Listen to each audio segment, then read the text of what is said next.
What is going on, YouTube? It is your girl Ray, and welcome back. On today's video, we are going to get into 3 scary horror stories about neighbors. Now, if you guys are like me, y'all watch Fear Thy Neighbor. The ID channel is low-key my best friend. I'm not even gonna lie. I stay watching that channel. So yeah, it's up and it's stuck on these videos. I hope. Let's just hope.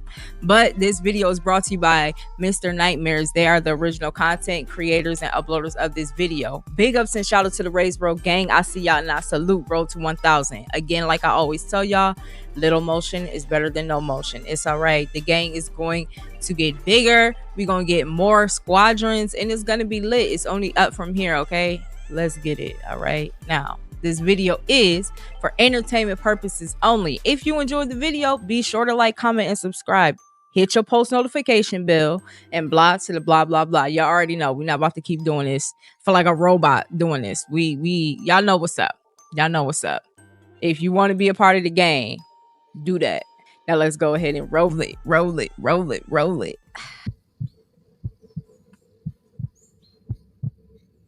My name is Garrett, and this took place when I was a sophomore in college. When I didn't get a dorm after freshman year, I scrambled for off-campus housing. Long story short, I ended up in a co-op, part of a 3-house community that was sort of near campus, but not really. It wasn't ideal, but it was cheap, and I didn't have many options. Plus, I had a bike, so I didn't really mind the extra travel time. Most of the residents were young students like me, but there were a few exceptions. There were a handful of alumni, 1 or 2 TAs, and a few older people getting their degrees later on in life. But the person who immediately stood out to me was an older woman who lived in one of the other houses. From what I could tell, she was maybe in her late 50s, even though she looked a little older than that. She had graying hair and walked with a sort of limp, like she had some kind of back injury. She was really quiet and mostly kept to herself, and she always had this blank expression on her face. I assumed she had some kind of connection to the university, maybe faculty, or maybe an alumni, but no one explained, and I didn't ask. The first time I saw her do something strange was in our common kitchen, which was a little weird to begin with because the 2 other houses had their own kitchen, so I wasn't sure why she'd be hanging out in ours. She wasn't cooking or eating or even talking to anyone. She was just standing there while the rest of us were talking and running around, making dinner and listening to music. She didn't try and join in, she just watched us blankly. I caught eyes with her a few times, and part of me got the feeling that she was watching me specifically, even though I knew that was unlikely. No one acknowledged her, which I thought was a little weird too. Maybe they knew something I didn't. Later that week, I was doing some homework in my room when I saw her again. I glanced out my bedroom window, and there she was, staring up at me. As if that wasn't strange enough by itself, she wasn't even on the sidewalk, but rather in the middle of the street. It was getting late, and it was decently cold too, so she must have been freezing out there. I couldn't tell if she was looking into my window or just in the general direction of the house, but I felt like she was staring at me specifically. I don't know why I did it, but I waved at her, trying to be friendly. The moment I did, I instantly regretted it. She didn't wave back. Instead, she jumped up and down a few times like she was excited and then ran towards one of the other houses, presumably hers. I felt kind of sick. Not only had I acknowledged her, but I had confirmed that she had been looking into my room the entire time, and even if she hadn't, she now knew which room was mine. Later that night, I asked one of my housemates about her. He told me that that woman had always been there and that I should try my best to ignore her like the rest of them did. I inquired further about her, but the guy genuinely didn't know anything and said he... Listen, I know we only halfway through, but my thing is this. First of all, as soon as I move in there and become cool with anybody, what happened with the scary movies? Like, as soon as somebody move in or whatever, they ask a question about somebody and they tell them immediately. Like, cause ain't no way this lady been following me this long. Y'all all see her, so I'm not tripping, and nobody's saying anything to me about it. Are y'all okay? Are y'all cool? Like, tell me immediately as soon as I come in. Whoever is putting me in this place, in this campus, it's a little weird old lady that be walking around staring and hopping up and down like a rabbit in the middle of the night. If you see her, ignore her. Okay? She's the dean's mom. Say something. Like, we need to know what is happening here. Am I safe? Why is she following me now? Like, y'all must know something. Tell me. Thank you. Would be nice. He was just repeating what someone had told him when he moved in. It didn't sit right with me, so I asked around until I got some semblance of an answer. One of the seniors in the specific house she lived in told me that she was associated with the university and was a little kooky, but that she didn't have a history of violence or getting physical. I asked him why no one found that as strange as I did, and he told me that they really couldn't control who lived there, as that decision was up to the property manager. I wasn't fully satisfied with that answer, but there was nothing I could do. So I tried to just block her out of my mind. But then it got worse. One night, I walked out of my room and nearly ran into her. She was in the hallway, standing right in front of my door. I literally jumped back because she caught me so off guard. It was past midnight on like a Tuesday, so the house was mostly dead. She didn't say anything when she saw me. She barely even reacted. Instead, she just turned and walked away as if I were the one who had intruded on her. I'm not going to go into every little detail, but there were several more occurrences like that one where I caught her either snooping somewhere where she had no business being or doing something she had no business doing. At some point, I lost my room key. All 3 houses had once been part of the same hotel, so all the rooms had personal locks and keys. It was a co-op, so most people just left their doors unlocked. But I was someone who couldn't sleep comfortably knowing someone could just walk into my room, so losing my key was a big deal. Everyone had a spare, including me, but I was pissed because I'd have to go make a copy of the key, and that was an extra annoyance I couldn't afford at the time. A few nights later, I woke up randomly in the night. I wasn't sure why at first, but then I heard it. There was a soft bumping coming from my closet every 20 seconds or so. Nope. No. It sounded like something shifting behind the door, like something was moving inside of my closet. I'm not one to scare easily, and I'm definitely not one to be helpless in a dangerous situation, so I was going to deal with this myself. I quietly got out of bed and took a deep breath. I slowly walked over to the closet, trying to keep my breathing under control. My heart was racing. In one fluid motion, I ripped the closet door open and screamed like a crazy person. Just as I expected, the woman was in there. She had one of my ties wrapped around her neck, and her eyes were wide open. She was holding a kitchen knife with her other hand. My scream must have startled her, because before I could react, she lunged at me with the knife outstretched. I screamed again, only this one wasn't pretend.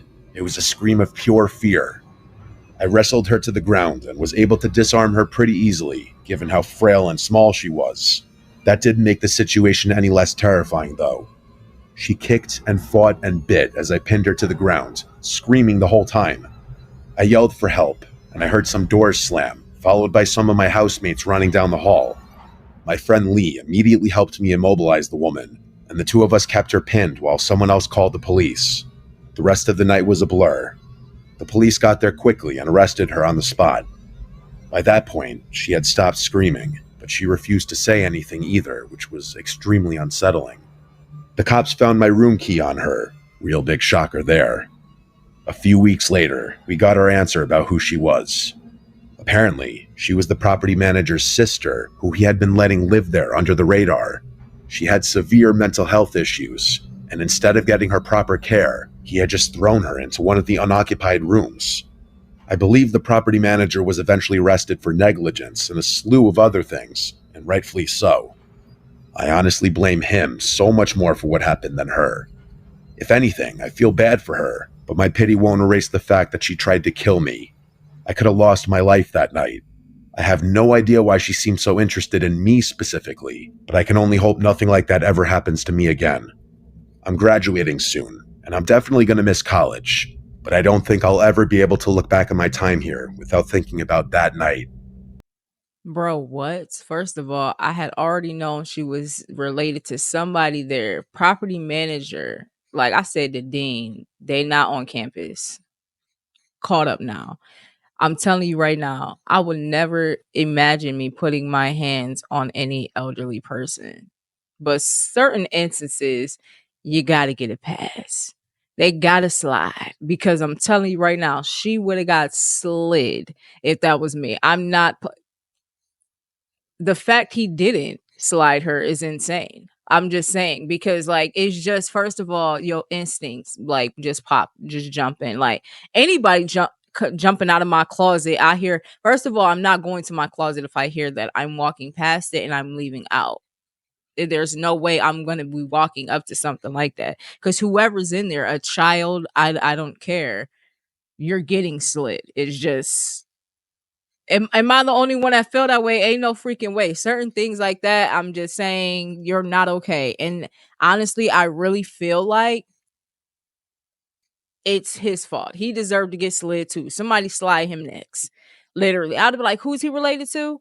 Okay, where's his room at? All right, because he's getting slid too. Because now she got a black eye and mental issues. He needs some too. He's about to have a traumatic experience. Because, yeah, 2 for 2. This isn't really my story, but I essentially watched the whole thing happen, so I'm telling it anyway. I've lived in a modest 2-story home with my husband Benjamin for the better part of 20 years now. All of our kids are out living their own lives, and I couldn't be prouder. What I'm about to tell you happened last year. Someone had just moved into the house across the street, which was really nice because I was getting sick of looking out at a vacant house all the time. I'm retired, so I spend a lot of time on my front porch, knitting, reading, enjoying the weather with my husband, you name it. I also listen to a lot of true crime podcasts out there, and sometimes I'll just play music. The person who moved into the house across the street was a young guy, maybe mid-20s. He drove an expensive-looking BMW and always dressed in flashy clothing, so I figured he was either well off or seriously pretending. I hope I'm not giving the wrong impression about him. He was actually really sweet. He introduced himself to us after a few days. His name was Quinn, and he was a few years out of college, like I had guessed. He was a really bright guy and got along really well with Benjamin. They laughed and talked about sports, and Benjamin even dropped a few of his own college stories that I hadn't heard in a long time. Quinn said he worked in the entertainment industry, and that he did freelance work for some internet personality person, whatever that means. It kind of went over my head, but it must have been lucrative. He looked pretty wealthy, like I said. He talked about stocks with Benjamin and told us about some of the investments he was making. All in all, he seems like a nice guy. Things were normal for a few months.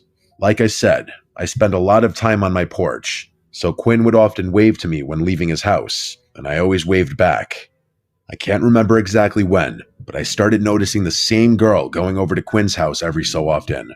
She drove a little white convertible and she was pretty, young, blondes, the type of girl you'd expect a guy like him to date.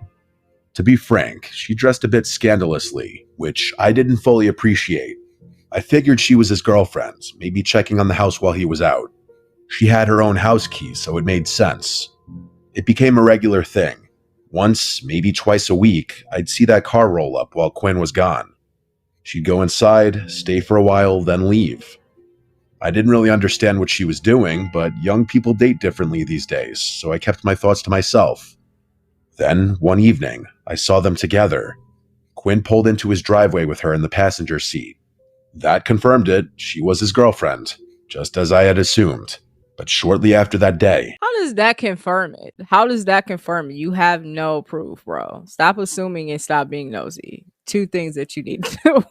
You need to stop being nosy. You're staring too hard. Get yourself another hobby, because you about to find out why. Minding your business is key. things started getting tense. At least, that's what it seemed like. One afternoon, I was out tending to my little garden when I heard shouting from across the street. Quinn and the girl were standing in the driveway, yelling at each other. I couldn't catch what they were arguing about, but I didn't need to. She kept throwing her hands in the air, practically spitting her words at him. It looked like she was going to strike him. Eventually, she got in the car, slammed the door, and tore off down the road. Quinn shook his head and went back inside. I don't even think he noticed me. I figured it was a lover's spat. Every couple fights, and it wasn't my place to butt in where I was unwelcome. But then I saw that girl's car in front of his house again when he wasn't home. Not once, not twice, but multiple times. I told Benjamin, and he said it was rude to pry and that I should just leave the poor boy alone, which I agreed with. But then came the night everything went sideways.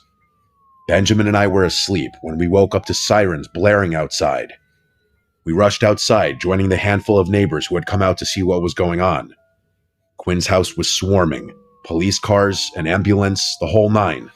We watched as the cops emerged from his house with that girl in handcuffs. She didn't struggle or scream, just accepted what was going on and stared ahead with a blank expression. We saw Quinn being rushed outside on a stretcher. He was a bloody mess, and I gasped at the sight. We didn't see him for a week after that. I was worried sick. When he finally came back, Benjamin and I walked over to check on him. He let us in without hesitation and told us everything. Apparently, that girl, her name was Ellie, had confessed to everything, making things easy for the police. For starters, she wasn't supposed to have his house key. She had stolen his spare and made a copy without him knowing. According to him, she started asking him for things. Fancy dinners, jewelry, expensive trips. When he hesitated, she got possessive and angry, which was when things started going downhill in their relationship.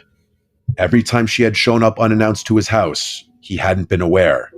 She had access to his location through his phone, which I didn't even know was possible.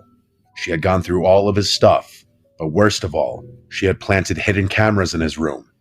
Every time she went back to his house when he wasn't there, she was replacing the camera batteries and making sure they were still working. The argument between them that I overheard was Quinn's attempt at breaking up with her. She refused, and Quinn reluctantly agreed to go on a break. Ellie had seen everything through the cameras, and the next night, she went to his house with a knife. I'm not going to explain the rest, you get the idea. Somehow, Quinn managed to get her to the grounds, but not before she seriously injured him. The doctors said he was an inch away from needing surgery, or dying. Benjamin and I tried to console him, but he was visibly shaken.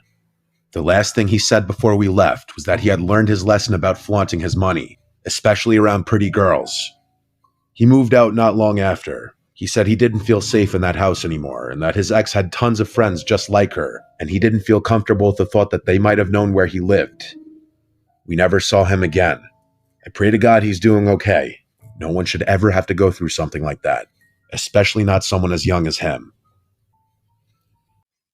All right. Honestly, I feel like sometimes nosy neighbors do suffice. I'm not gonna lie, but I mean, they didn't do anything. But if you're gonna be like nosy, if you're gonna be a nosy neighbor, do step 1, 2, 3, 4, 5. Like y'all stayed on level 1, peeking through the windows, and oh yeah, I'm just doing my garden. Oh, they're fighting across the street. No, you're supposed to go over there. Hey, is everything all right? Or that's your buddy. Y'all like him or whatever like that. Y'all supposed to be playing golf together and going to hockey games and all those types of things together and asking questions. Y'all not being nosy enough. I feel like if you're going to be nosy, be nosy. Don't just be peeking and just being like, oh, look at y'all, looks like he got a new car. You couldn't ask me anything about any of my neighbors. Like that would be of value. I know very minor things about them. Like I could not tell you much. I really could not because I mind my business and I stay in my lane and mind the business that pays me. That's just me. To each his own, though. To each his own. They probably could tell you way more about me. Oh, yeah, she drives us. She lives at,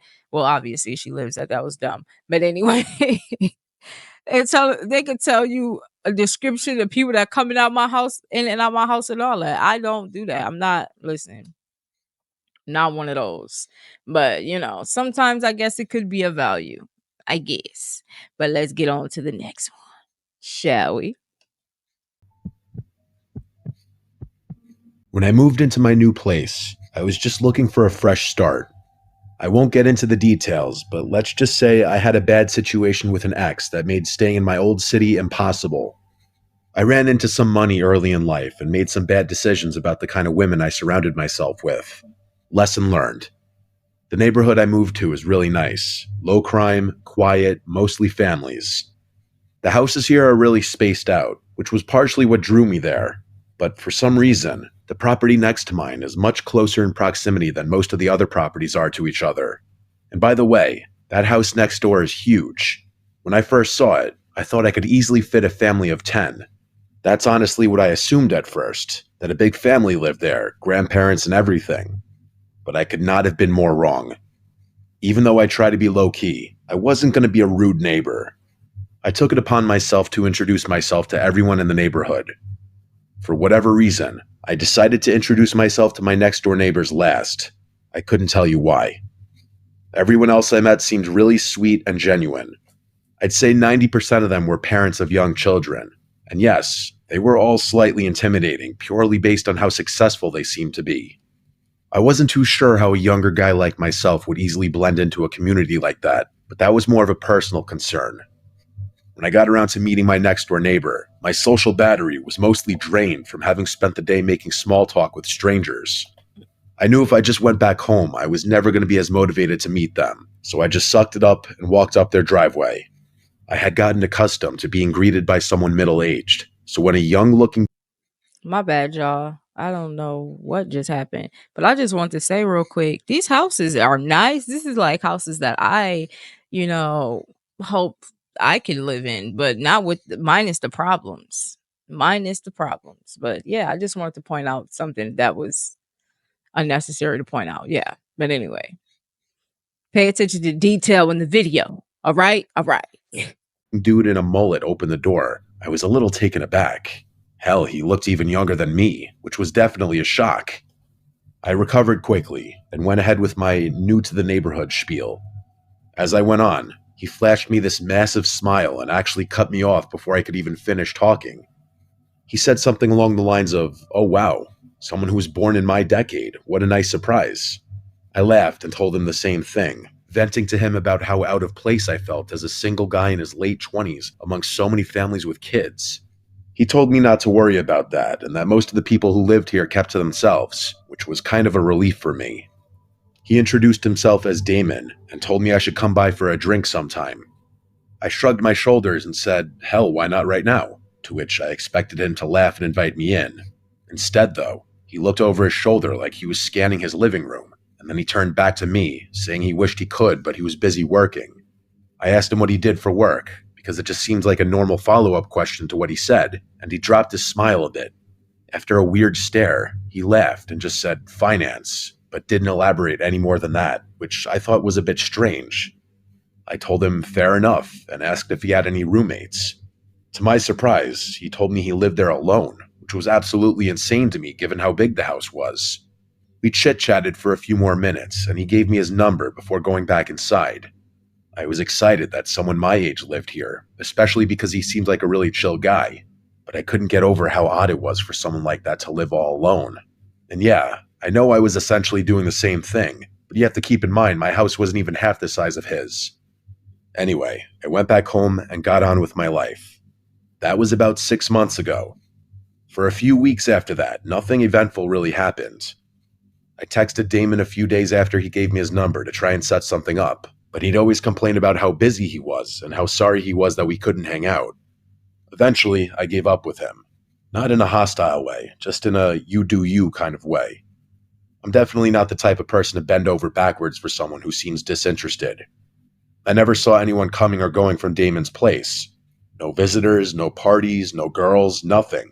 He never even got takeout delivered, which was strange to me because his car was always in the driveway. I genuinely didn't know what he ate because I literally never saw him leave the house. The guy lived like a ghost. I work from home, and the office in my house is on the third floor, which overlooks Damon's property, if you're wondering how I knew so much about his living habits. I know it sounds obsessive and a little creepy, but his house was also just a glance away from my monitor, so I couldn't help but look over from time to time. One night, it was a Wednesday night, I remember that distinctly. I woke up around 2 a.m. to the sound of loud music. I sleep Nosy. with my windows open, so that's probably how I woke up so easily. At first, I thought I was imagining it, or it was part of a really vivid dream I was having, but I was wrong. I got out of bed and peeked out my window, and there they were, 7 or so cars lined up in Damon's driveway. There was no mistaking it, he was having a party. Now, don't get me wrong, I'm not the type to complain about some noise. I've been to my fair share of house parties, but it was the middle of the week, and the volume was insane. I figured I'd just go over, knock, and ask him to turn it down. Hold on. Why do people do that? Like, oh, it's the middle of the week and the noise, the music was insane. He has to have his parties on certain days. It's his house. He pays to live there. He can have a freaking party on Monday if he wants to. Where's the law to say? Is there a law to say that? Cause I don't know. Maybe I don't know. It says only on weekends you can party at your house. Why are you in somebody? Are you mad you didn't get invited and you thought he was the homie? Like, I just need to know like what degree of hater you're on and what degree of Karen you're on, because like you're caring too much. Like, go to sleep. People be acting like they can't. I can go to sleep with somebody blasting music next door. I'm from New York though, so like that's just we just able to sleep with loud music. It is what it is. But some people, even in New York, it's very irritable to them. But like me, unless you doing it Monday through Friday, if one day you having a party, you doing whatever. Even if you do a 2 day stretch, cool. But if you start doing like 3, 4, 5, 6, 7 all in a row, like now you're bugging, now you're wilding, now you need to like get your life right, because like what are we doing here? We're not doing that. We're definitely not doing that. But like, bro, a party on a Wednesday, Thursday, Friday, Monday, Tuesday, it don't matter. Do your thing. Who cares? Who cares? You caring way too much. Oh, the music was just unbearable. I just couldn't listen to it anymore. Like, I had to mind his business. And you about to get what you're looking for that. Let's continue. I threw on a hoodie and walked over. It was a full-blown party. That much was clear from outside. I knocked on the door, but no one answered. I pulled out my phone to text Damon, but I decided against it, knowing he'd probably ignore me and give me some BS excuse the following morning. I knocked on the door again, harder this time. Still nothing. I reached for the handle, half expecting it to be locked, but to my surprise, the door swung open. Inside, the first thing I saw was a pile of shoes in the foyer, at least 10 pairs. But there was something off. There was literally no one in there. I moved further in, expecting to see people in the living room, maybe the kitchen, but it was completely empty. There weren't even any drinks left out. I could hear people over the music that was playing in the background, though, which I didn't understand. But then I really listened to it, and everything hit me all at once. It wasn't even music, really. It was a recording, a literal recording of people laughing, yelling, clinking glasses. The whole party was fake, all of it. But that didn't make sense to me. It still didn't explain the shoes or the cars. There were people in that house, that much was certain. I should have turned around right then, but I needed to know what was going on. Why? I moved discreetly around the house until I saw a door that was slightly ajar. I gently pushed it open, and it led down to the basement. I'm not sure how I knew, but something told me what I was looking for was downstairs. It was dark down those stairs, with the exception of a very faint light coming from somewhere I couldn't see. There was no reason to go down there. I knew that, but I did it anyway. I got to the bottom of the stairs and looked around. The light was coming from another door somewhere deeper in the basement. I crept towards it, and as I got closer, I started to pick up on another noise I hadn't been able to hear earlier over the music. It sounded almost mechanical. It was this heavy, rhythmic grinding, like heavy machinery or a buzzsaw or something. I got a little closer, close enough to see through the crack. There were 3 people standing in there, looking across the room at something that was out of view. They were all older-looking guys, significantly older than Damon. They were wearing heavy-duty work clothes and had on these protective goggles and thick rubber gloves. I also realized they were wearing what looked like work boots, even though I had seen all those other shoes upstairs. Under different circumstances, I would have assumed that they were construction workers. I really wanted to see what they were looking at, but it was too far out of view. Why? After a few seconds of me just standing there, I started to pick up on this awful bleach smell, or some kind of cleaning solution. That's what did it for me. I started to feel this awful pit in my stomach, like my life was in danger. I can't explain it. I turned to leave, trying to be as quiet as possible. As I was finding my way back to the stairs, the light from behind me suddenly dimmed, like someone had shut the door behind me. I didn't actually hear the door over the music, but I felt it. I sprinted up the stairs as fast as I could. I ran through the house and burst out the front door. I didn't run directly to my house. I jumped my own fence and made it to the backyard. I slipped in through my side door, locking it behind me. My chest was pounding, but under no circumstances could I let Damon or any of those other guys know it was me who had been snooping around. I gathered myself and went up to my office, making sure all the lights up there were off. I crouched down below the window and peeked over at Damon's house. There was no one there. But then, a few minutes later, the front door flew open and like 8 guys poured out, scanning the yard, the driveway, the street, but Damon wasn't with them. I could tell because everyone looked older, like those first guys I had seen. A few of them looked like they were arguing about something, but I couldn't make out what they were saying. One of the men actually shoved one of the other ones, and I thought they were about to start fighting in the street, but they didn't. Eventually, they all went back inside, and the music stopped soon after that. I stood at the window, trying to make sense of what had just happened. I thought about calling the cops, but what would I even say? The music wasn't playing anymore, and there was no real crime I could actually report. The thing I couldn't understand was how none of my other neighbors had a problem with the loud music, especially since most of them had children. I figured if they hadn't been able to hear it and I called the police, Damon would know it was me. And the shoes, I had no idea what that was about either. The people I had seen were all wearing boots. So did they bring extra pairs of shoes just to leave in the foyer? I had too many questions and I didn't know what to do, so I just went to bed. The next morning, I woke up and looked out my bedroom window. Every single car was gone, including Damon's. I went upstairs to try and get some work done, but I couldn't concentrate and found myself looking over at Damon's house every 5 seconds. After a few hours of his car not being there, I decided to go for a walk, partly to clear my head, but mostly to take some low-key glances through his windows. Nothing, though. Days passed and Damon still didn't return, or his car didn't at least. I was baffled with every passing day. I still couldn't figure out how my other neighbors had been able to sleep through all the noises that night, so I just straight up asked them. I went to a few houses and asked them if they had heard the party he had a few nights ago. No one knew what I was talking about, even after I told them which house it was coming from and how late it was. I thought I was going crazy. Why is he going so hard to play with me right now? Like, sir, we need you to chill so we can get through this video. I have very much a lot to say here. Thank you. Don't come around to the other side, Eli. Back it on up. That was a few months ago now.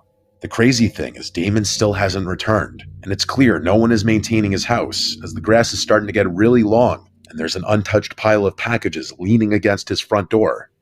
I don't know what to make of this. It could be nothing, but I feel like no one would go to such lengths to disguise what they were doing with a fake party, unless it was something illegal. But would people going to such lengths really forget something as important as locking the front door? Maybe that's what those guys had been arguing about. I really have no idea, and the fact that none of my other neighbors seemed bothered by it makes me think I'm involved in some huge conspiracy or something. I know I'm just being paranoid, but I just have so many unanswered questions. When Damon returns, if he ever does, I'm debating whether or not I should just go and straight up ask him. Bro, shut your mouth. You're making me mad. Listen here. Hold on. What is going on?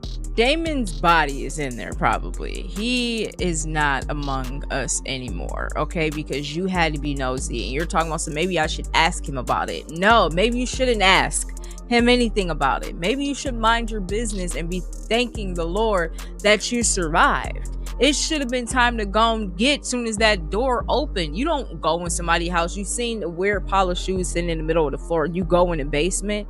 What is wrong with you? You deserve whatever was going to happen to you. You don't just walk up in nobody's house. I would never do that. Like, y'all have to stop doing stuff like this and then wondering why. Y'all be so concerned about y'all family members when they do stuff like this. Like, these are true stories, supposedly. These are true stories.